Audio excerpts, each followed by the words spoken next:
Hello, and welcome to Shuffling the Quad Squad. I am your host, Jennifer. I am mother to naturally conceived quadruplets, mom to George, who is 14, and wife to Daniel. Today, we are going to be talking about the first week that the kids were home after the NICU. So there's going to be some tips that I give you if you are parents of multiples, parents of singletons. Hopefully that some of this can help you a little bit in regards to what we did once the quadruplets were home, all four of them from the NICU. So the first thing that we did, and we figured out really quick on what to do and what not to do, was a block of sleep. So Daniel and I were averaging approximately 2 to 3 hours of sleep a night when they first came home, and it did not work out. We were exhausted. So one of the things that we quickly realized was we were on a schedule.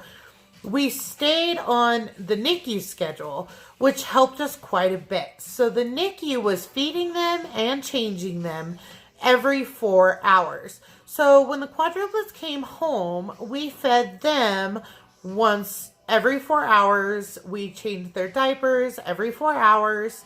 And it was extremely helpful in keeping that schedule, both for mom and dad's sanity and also, I think, their sanity too.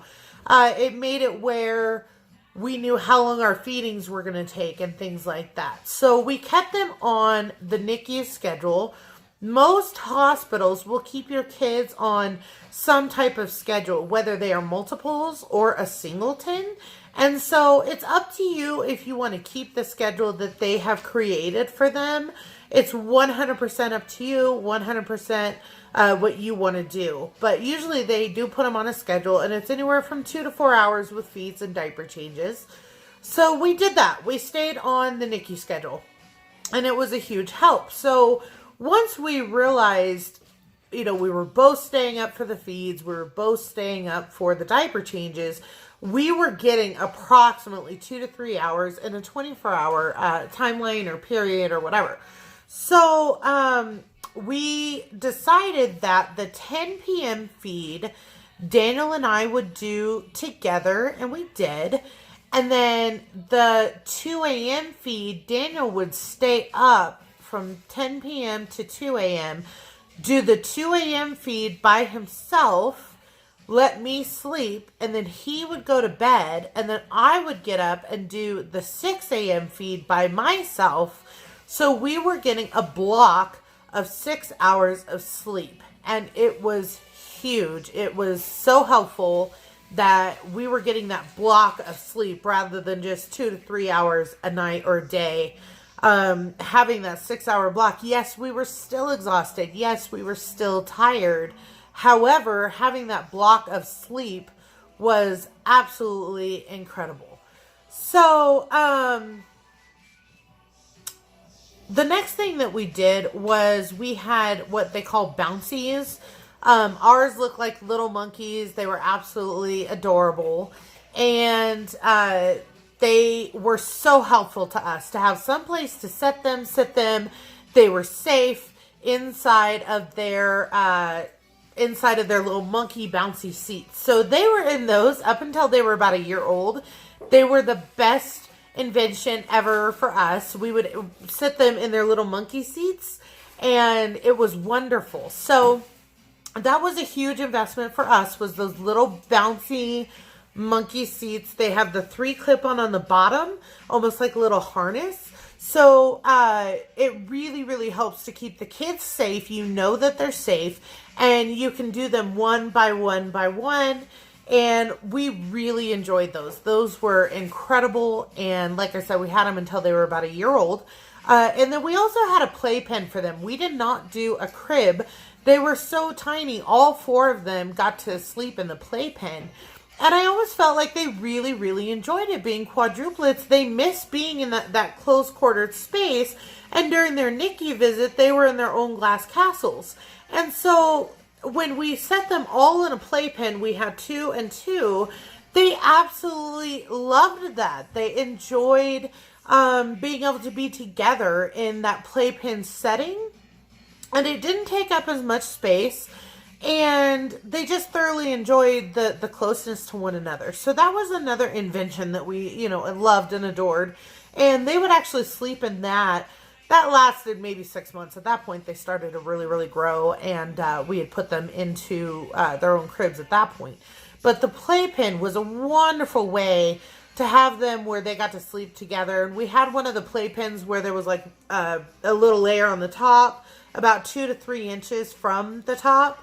And it was very helpful, and we liked it quite a bit. The other thing that we did is that we had more than one heating source for their bottles. So we had a couple of bottle warmers, we had the microwave, and that was extremely beneficial that first week that they were home, because we were able to heat up more than one bottle at one time. And that was huge for us. You got the bottles going, you got the breast milk going, and if you can heat them all up at a relatively quick time, one's not going to get upset because they're not getting fed, kind of a thing. So that was absolutely incredible, and we also love that as well, is having more than one heating source. The other thing that we did is that you have to be willing to accept help and not feel guilty for it. If somebody that you trust offers to watch the baby while you get a nap in, you get a shower in, take the help and don't have any mom guilt for it whatsoever, because that's going to help you be a better mom, is by taking help from other people and accepting help from other people. I didn't really have that. My parents did come down on the weekends at that point. They were still working though. And so Daniel and I, during the week we were alone. And so we didn't really have a lot of people that helped. We did have a girlfriend named Danny, and her significant other would come over. And once they started coming over, it helped us so much. A feed and changing that usually took us about 2 hours only took us, 20 minutes per baby or per kid. And that was huge, and I needed to be willing to accept that help. And yet I felt so guilty for it that I had done it, that I wanted, to not have that mom guilt. Don't have the mom guilt. If somebody offers to help you take care of the kids, take care of the babies, take it. It's okay. And you have to be okay with the fact that it's okay as well. It's okay to take help. We're only human, and sometimes we need sleep. And if it's somebody that you trust wholeheartedly, take the help and don't feel any guilt for it, because you are doing the best that you can too. And sometimes we need to reset our bodies as well. The other thing that I did that was extremely beneficial is that I actually pumped my milk. I had quadruplets. I was only born with 2 breasts, as most women are, and there was 4 babies. So I actually pumped my milk. Every 2 hours, I was pumping the first 3 or 4 months that I decided to pump. And it was extremely beneficial. I know that you want that one-on-one time with your baby. I know that you want that bonding experience with your baby. However, pumping is an excellent alternative if you feel overwhelmed with breastfeeding, 4 kids, 3 kids, 2 kids. Occasionally I would breastfeed one of them if they were, really hungry and needing to eat right then and there, and they were, really impatient. I would occasionally breastfeed. But for the most part, I pumped my milk, and it was beneficial for them. They were still getting the nutrients that they needed, but having 4 babies at once, it was an extremely beneficial way to save time, to make sure they were still getting the breast milk, all of that. So pumping was also a huge, huge help in the first week that they were home. The other thing that we did is that we actually fed them in A, B, C, D order. I named my kids A, B, C, D. And so when we fed them, we would start with baby A, then do baby B, then do baby C, then do baby D. For one, you're so sleep deprived, you're not going to forget who you just fed or who you just diapered. It really even helps me today with like school paperwork and stuff. Okay, I'm filling out A, I'm filling out B, I'm filling out C, I'm filling out D. So feeding them in that order actually really helped, especially if you have like identicals, which I do. C and D are identical twins. And it's extremely beneficial to feed them in a certain order so that you know who's gotten their food, who's been fed, who's been changed. The other thing you can do is when there's two of you, like I would tell Daniel, okay, I'm going to do A and B, and then he would do C and D. And then the next feed, I would do C and D, and he would do A and B, so that each baby was getting time with mom and dad at different times. And it was wonderful. I never felt like I wasn't giving A and B enough attention. I never felt like I wasn't giving C and D enough attention because we swapped it. And it was so smart to do it that way so that each kid got that one-on-one attention that, you know, they needed. The next thing that you would need to do, and this is for singletons, mothers of multiples, fathers of multiples, easy meals. So one thing you can do is on your baby registry, put restaurant gift cards, grocery store gift cards. Nobody thinks about this, and it is so important to do that. So gift cards, easy meals, frozen dinners, meals that you've prepped ahead of time that you have frozen until you're waiting for that baby to come, so that once the baby is home, once the baby is there, either dad is running and grabbing dinner from those gift cards, or you're throwing it in the oven and it's done, like a one and done meal. If you go to Google, just Google in frozen meal prep, and you will find all kinds of recipes that are absolutely incredible that I still use to this day when I'm going to have like a really busy week. You can prep meals ahead of time and just throw them in the oven and you're done. I mean, it is wonderful, but nobody thinks about that as a new parent. Make sure that you have easy meals, gift cards to restaurants. Like I said, put them on your baby registry for your baby shower. Wonderful idea. And it is a great way to save time. You're not exhausted trying to cook in the kitchen.